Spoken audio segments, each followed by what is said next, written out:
মা বাবার মনে কষ্ট দেওয়া যাবে না। সামান্য পরিমাণে মা বাবার মনের ভিতরে যদি কোনো প্রকারের আঘাত হয়ে যায়, তুমি যদি মক্কা শরীফ মদিনা শরীফের ইমাম হয়েও যাও, তারপর আল্লাহ পাক রব্বুল আলামিন কিয়ামতের ময়দানে তোমাকে ক্ষমা করে দিবেন না।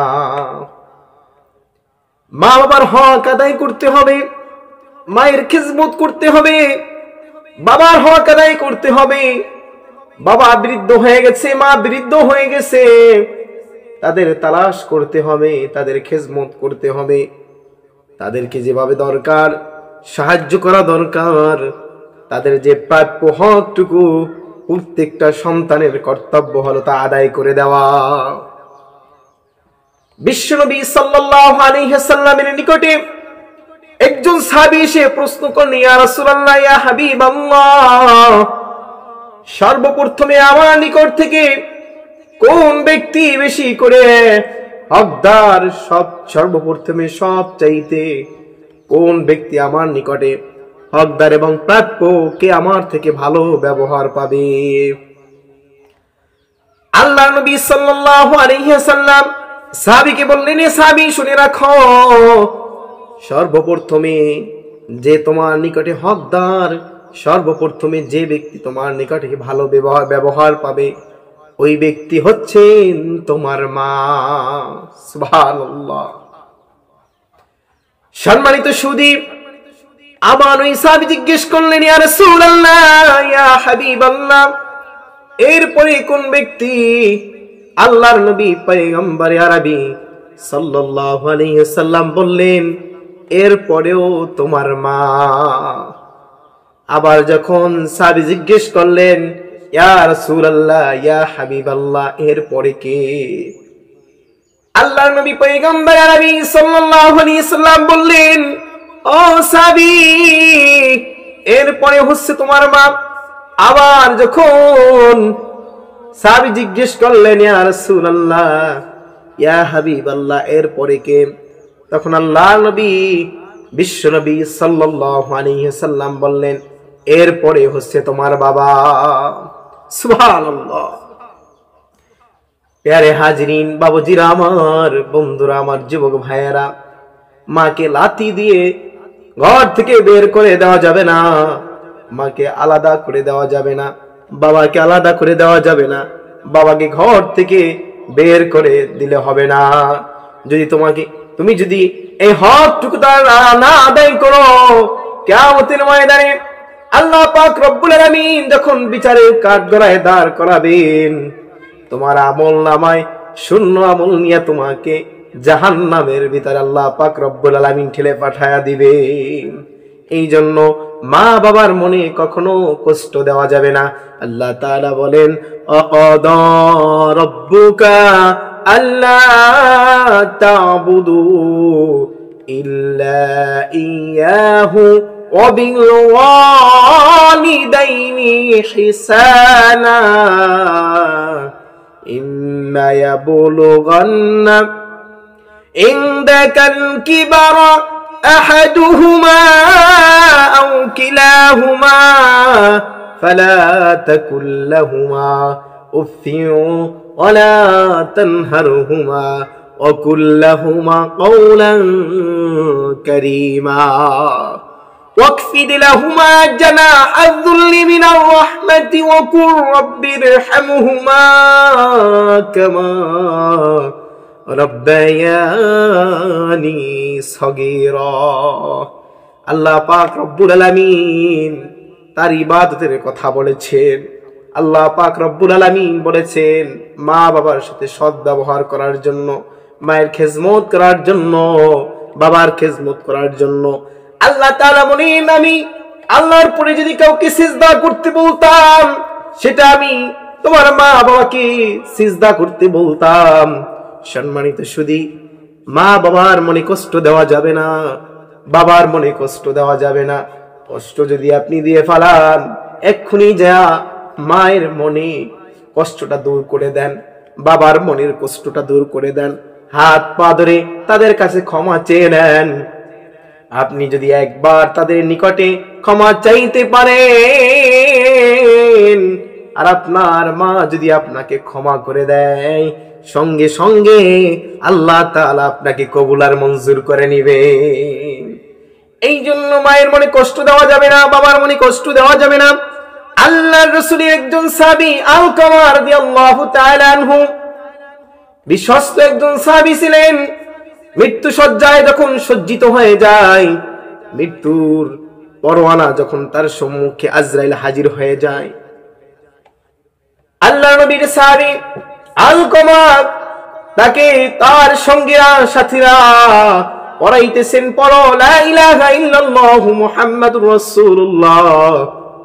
আলকামা লা ইলাহা ইল্লাল্লাহু মুহাম্মাদুর রাসূলুল্লাহ এই বাণী পড়তে পারতেছে না। এমন সময় নবীর দরবারে খবর চলে যায়, ও নবী গো, আপনার বিশ্বস্ত সাহাবী, আপনার একজন সাহাবী কালিমা তাকে পড়ানো হইতেছে, কিন্তু ওই সাহাবী কালিমা পড়তে পারতেছে না।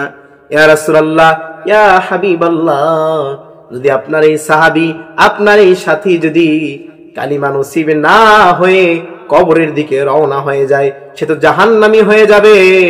অন্য বিধর্মী যেই সব লোক আছে তারা তো আপনাকে উপহাস করে বলবে, মৃত্যুর আগেই তো তার সাথীর তো কালিমা নসিবা হয় নাই। আল্লাহ নবী সঙ্গে সঙ্গে আলকামার বাড়িতে চলে যান। আল্লাহ নবী পড়াইতেছেন, আলকামা পড়ো লা ইলাহা ইল্লাল্লাহু মুহাম্মাদুর রাসূলুল্লাহ।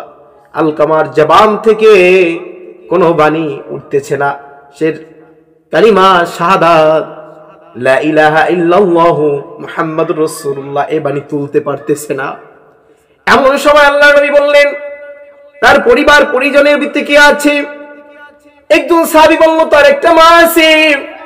কোথায় তার মা? তাকে নিয়ে আসো। মাকে সম্মুখে হাজির করা হলো।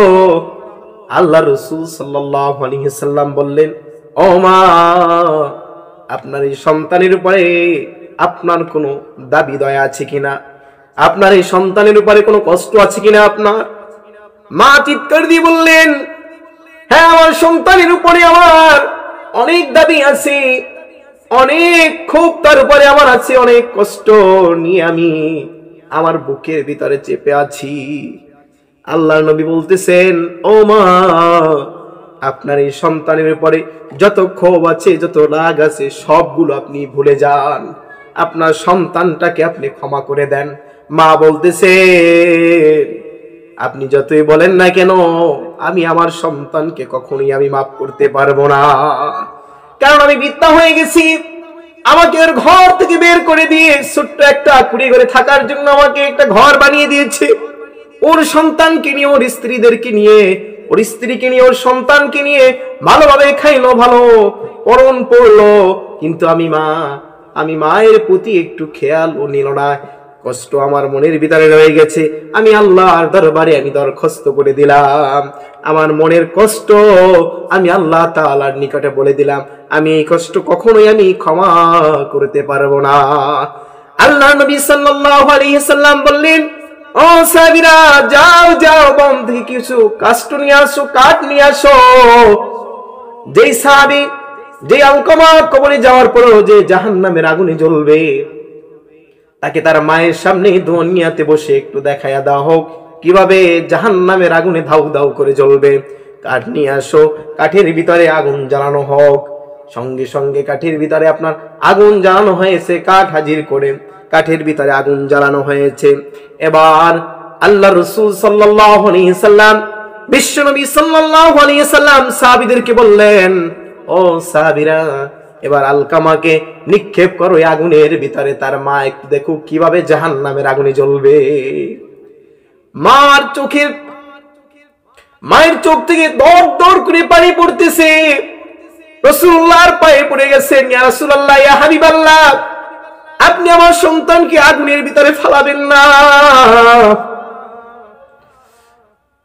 আলকামার মা বলতেছে, ইয়া রাসূলুল্লাহ, ইয়া হাবিবাল্লাহ, আমি ওর উপরে যত কষ্ট রেখেছিলাম, আমি ওর উপরে যত ক্ষোভ ছিল, আমার যত কষ্ট ছিল, সব ক্ষোভগুলো, আমি সব কষ্টগুলো আমি ইয়া রাসূলুল্লাহ ইয়া হাবিবাল্লাহ সবগুলি আমি ক্ষমা করে দিলাম। এরপর আল্লাহ রাসূল বলতেছেন আলকামা এবার তুমি বলো লা ইলাহা ইল্লাল্লাহু মুহাম্মাদুর রাসূলুল্লাহ। যখন আলকামাকে পড়ানো হলো লা ইলাহা ইল্লাল্লাহু মুহাম্মাদুর রাসূলুল্লাহ, সঙ্গে সঙ্গে আলকামা পড়া শুরু করলেন লা ইলাহা ইল্লাল্লাহু মুহাম্মাদুর রাসূলুল্লাহ। এই জন্য বাবাজিরা, যুবক ভাইয়েরা আমার, মায়ের মনে কষ্ট দেওয়া যাবে না, বাবার মনে কষ্ট দেওয়া যাবে না। মা বাবার মনে যদি একবার কষ্ট লেগে যায়, আল্লাহ পাক রব্বুল আলামিন এই কষ্ট কখনো ক্ষমা করতে পারেন না। মায়ের দোয়া লও হে মুমিন, মায়ের দোয়া লও, বিপদে পড়বে না তুমি যখন যেথায় যাও। মায়ের দোয়া লও হে মুমিন, মায়ের দোয়া লও, মায়ের দোয়া লও হে মুমিন, মায়ের দোয়া লও। মায়ের মনে কষ্ট দিবেন না কেউ। মা বাবাকে যত্ন সহকারে দেখবেন। বৃদ্ধ হয়ে গেছে, মায়ের মনে কষ্ট দেওয়া যাবে না। বৃদ্ধ হয়ে গেছে বাবা, বাবার মনে কষ্ট দেওয়া যাবে না। তাদের যে কথাবার্তা আছে, এই কথাবার্তার উপরে কখনো আপনি লাল চোখ আকারে তাদের দিকে তাকাবেন না। সব সময় তাদেরকে কদর করবেন, তাদের খেজমত করবেন। এই খেজমতের কারণে যখন মা খুশি হয়ে যাবে, বাবা যখন খুশি হয়ে যাবে, এই খুশির কারণে স্বয়ং আমার আল্লাহ তাআলা খুশি হয়ে যাবে। আল্লাহু আকবার। মা বাবার, মায়ের পদতলে রয়েছে সন্তানের বেহেশত। ওগো মা, তুমি এই ধরনের শ্রেষ্ঠ নিয়ামত, তোমারই পদতলে রয়েছে জান্নাত। ওগো মা, এই পৃথিবী থাকতো যদি ফুল পাখি, এই পৃথিবী থাকতো যদি মায়ামহীন, যদি না পেত মায়ের মায়ারি হাত, যদি না পেত মায়ের মায়ারি হাত। ওগো মা, তুমি এই ধরনের শ্রেষ্ঠ নিয়ামত, তোমারই পদতলে রয়েছে জান্নাত। ওগো মা, তুমি এই ধরনের শ্রেষ্ঠ নিয়ামত, তোমারই পদতলে রয়েছে জান্নাত। আল্লাহু আকবার।